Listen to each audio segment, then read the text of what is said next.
Assalamualaikum warahmatullahi wabarakatuh. A'udzubillahi minasyaitonirrajim. Bismillahirrahmanirrahim. Alhamdulillah wa syukrulillah wa la haula wa la quwata illa billahil aliyyil azim. Asyhadu an la ilaha illallah wahdahu la syarikalah wa asyhadu anna Muhammadan abduhu wa rasuluhu la nabiyya ba'dah. Qala Allah Ta'ala fil kitabil karim, a'udzu billahi minasyaitonir rajim.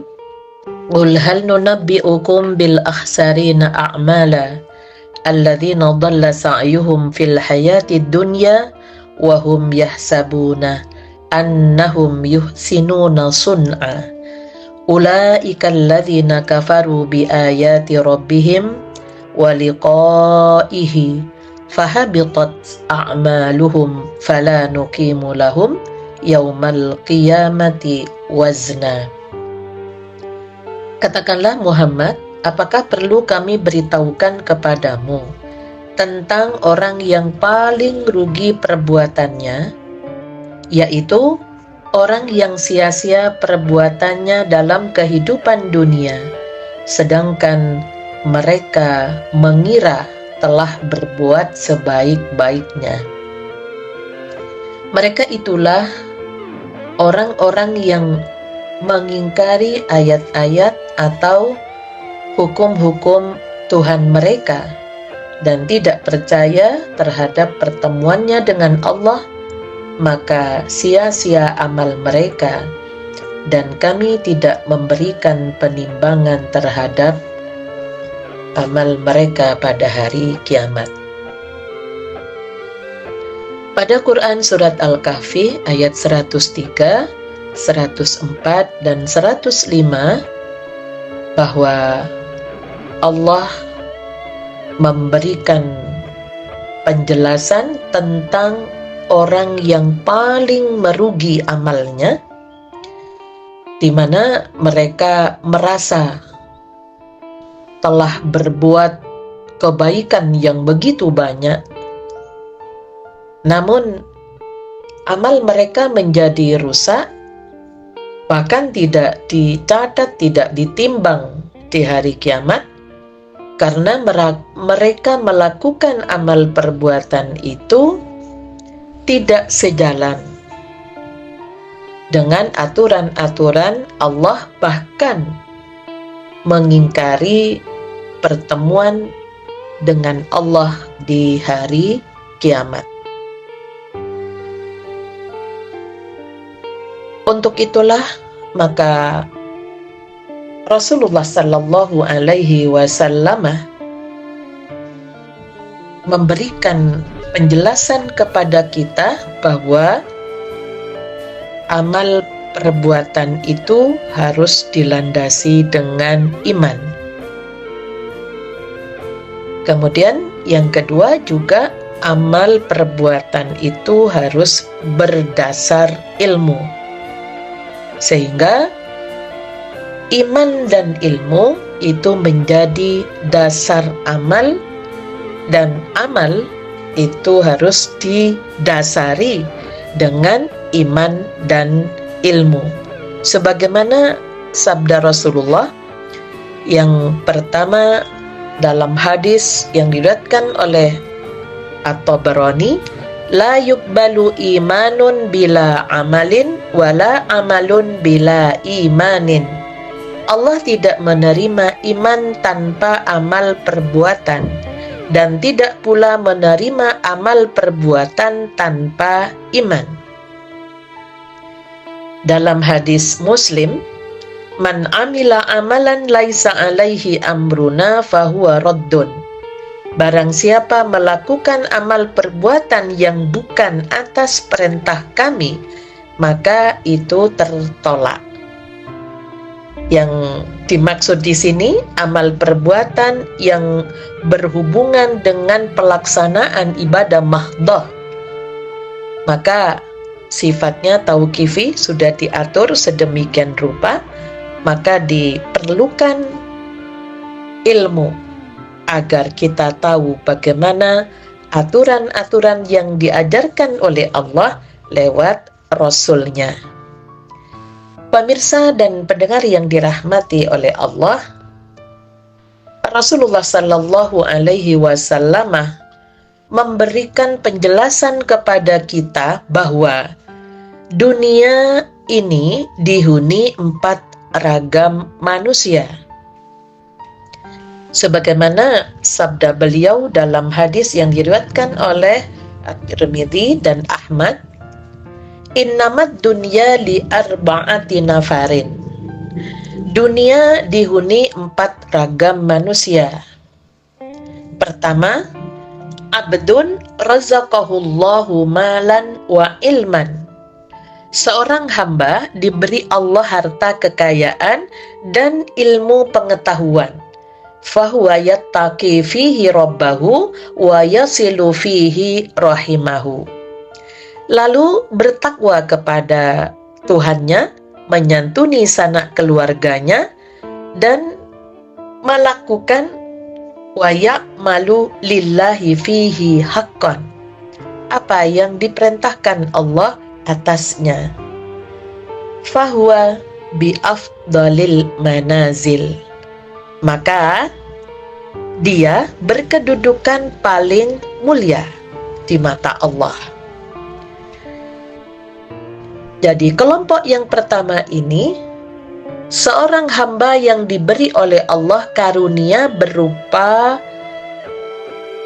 harta dan ilmu pengetahuan.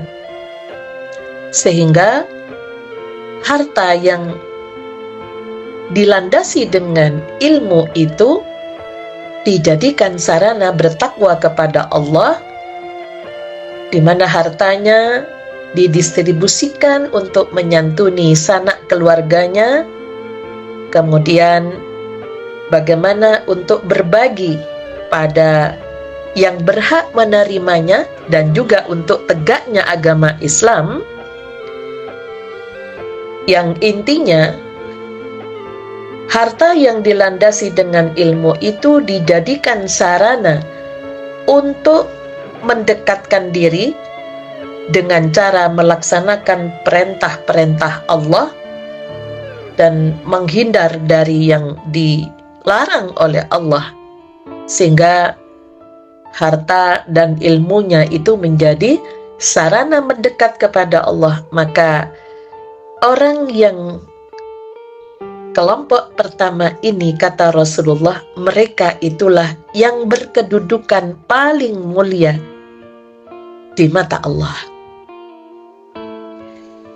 Yang kedua, wa abdun razaqahullahu ilman wa lam yarzuqhu malan. Seorang yang diberi Allah ilmu pengetahuan saja, namun tidak diberi harta. Fahuwa shadiqun niyati, tetapi dia tetap berniat untuk bersungguh-sungguh. Yaqulu law anna li malan la amiltu bi amalin fulanin. Sebenarnya jika memperoleh harta, dia juga akan berbuat seperti yang dilakukan si fulan, rekannya itu.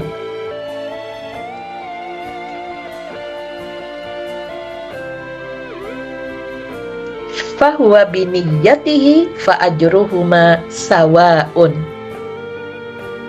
Maka balasan mereka berdua, yang nomor 1 dan 2, adalah kelompok orang yang sama. Sehingga yang kedua ini, orang yang tidak punya harta tapi diberi oleh Allah ilmu. Dengan ilmunya dia bersungguh-sungguh, giat bekerja, yang punya niat yang kuat.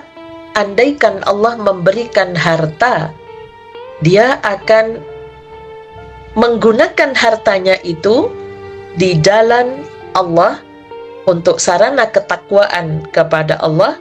Maka dengan berniat,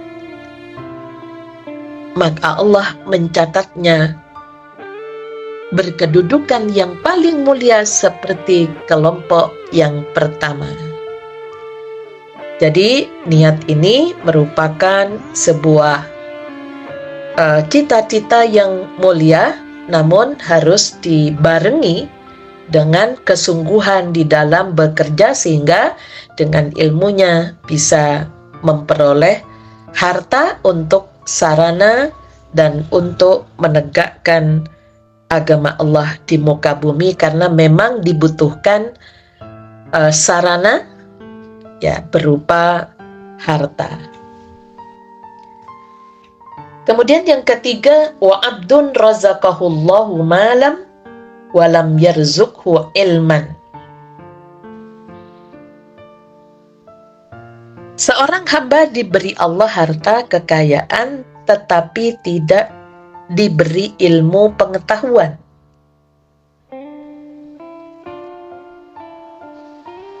Maka yatakhabbatu fi malihi bighairi ilmin wala yattaqi fihi rabbahu. Dia membelanjakan hartanya dengan berhamburan, berfoya-foya, tanpa ilmu, kebijaksanaan, dan ia juga tidak bertakwa kepada Allah, tidak melaksanakan perintahnya, tidak menyantuni keluarga dekatnya, dan tidak mempedulikan hak Allah, fahuwa bi akhbasil manazil, maka dia berkedudukan paling jahat dan keji di mata Allah. Jadi kelompok yang ketiga ini, mereka punya harta tapi tidak dilandasi dengan ilmu, sehingga hartanya itu didistribusikan untuk memenuhi syahwatnya, untuk berfoya-foya, dan juga bukan untuk jadi sarana takwa kepada Tuhannya. Kemudian bahkan mereka itu tidak menyantuni keluarga dekatnya dan juga tidak melaksanakan perintah-perintah Allah, maka oleh Allah diberi nilai, kata Rasul, berkedudukan yang paling jahat dan keji. Kemudian yang keempat, wa abdun lam yarzuqhullahu malan wala ilman. Seorang hamba yang tidak memperoleh rizki, harta maupun ilmu pengetahuan dari Allah, fahuwa yaqulu, lalu dia berkata, lau anna li malan la amiltu fihi bi amalin fulanin fawasnuhuma sawaun. Seandainya aku memiliki harta kekayaan, maka aku akan melakukan seperti layaknya orang-orang yang menghamburkan hartanya itu, yang serampangan, membabi buta. Maka timbangan yang keempat ini itu sama dengan yang kelompok yang ketiga, yaitu berkedudukan sebagai manusia yang paling jahat dan keji. Nah, untuk itulah maka pemirsa yang dirahmati oleh Allah, jadi bagaimana amal yang kita lakukan ini, ya, jadi bagaimana cara mendistribusikan harta. Jika orang punya ilmu, maka dia akan tahu bahwa Allah itu memerintahkan harta di tangannya itu ada hak orang lain. Namun yang nomor 4, yaitu bercita-cita seperti yang ketiga, seperti di masa Qarun ketika memamerkan harta bendanya. Ada kelompok yang beriman dan yang tidak beriman, itu beda cara menyikapi.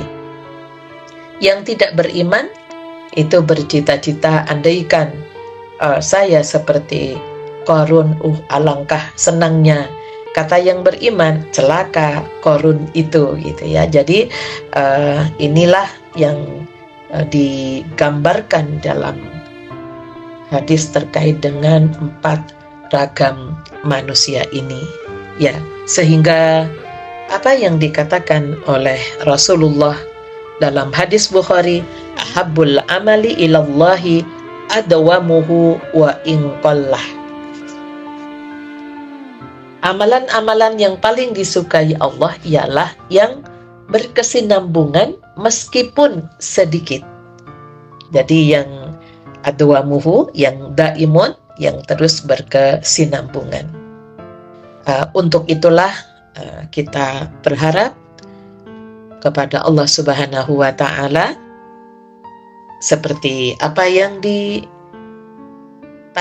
oleh para sahabat, semoga kita masuk pada kategori manusia yang paling baik di mata Allah, seperti kelompok yang pertama dan kedua. Qala rajulun ya Rasulullah ayyun nasi khairun. Seorang sahabat bertanya, ya Rasulullah, bagaimanakah orang yang baik itu? Manusia yang baik menurut ukuran Allah itu yang seperti apa? Qala Rasulullah menjawab, man tala umruhu wa hasuna amaluhu. Yaitu yang panjang usianya dan baik amal perbuatannya. Fa ayyun nasi syarrun.